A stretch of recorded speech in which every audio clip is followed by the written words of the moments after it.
Now, UN peacekeepers are facing new accusations of sexual abuse in the Central African Republic. The UN mission in Bangui says 4 young girls were allegedly harassed. Troops from 3 different countries have been charged with the crimes. The UN official has asked the countries involved in the misconduct to investigate the allegations. Last year, French and African troops were accused of forcing children to perform sexual acts in exchange for food. The United Nations has been severely criticized for the misconduct. Joining us now is Randy Short. He's an African affairs expert and he joins us via Skype from Washington. Many thanks for joining us here on Press TV, Mr. Short. Now, it seems that the UN is not being able to control its forces, at least in Africa. What do you make of this?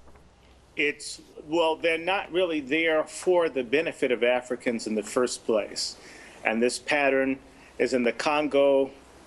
It also includes partners, the dominant powers within the UN, France, Great Britain, and American soldiers.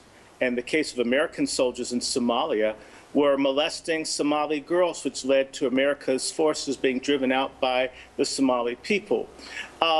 The UN has always served the purposes of the Western white colonial powers, and in this instance, they're helping France. The French, the Americans, the British, the Portuguese have always not only raped the land of people who are black in particular, but also raped the people.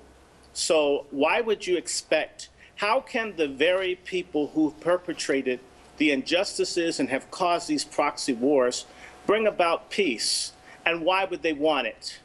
Well, Mr. Short, then this raises a very interesting question about why is it that the UN peacekeeping force is called in every time there is a conflict, in Africa at least?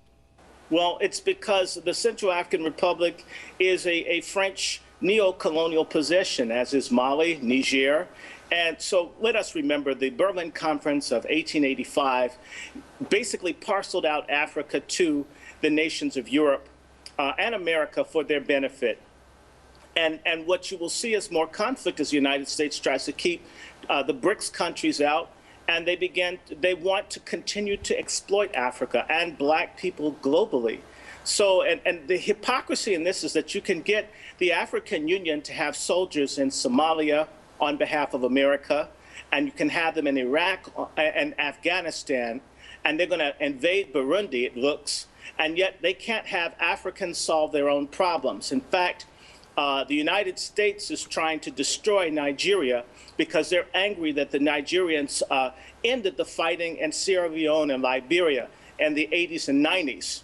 So this is about keeping Africa under control, keeping a white military colonial presence, whether it's AFRICOM or the UN, to allow the exploitation and domination of Africa for the benefit of white Western powers. All right, we're going to have to leave it there. That's Randy Short, African affairs expert, joining us via Skype from Washington. Mr. Short, it's always good to have you with us here on Press TV.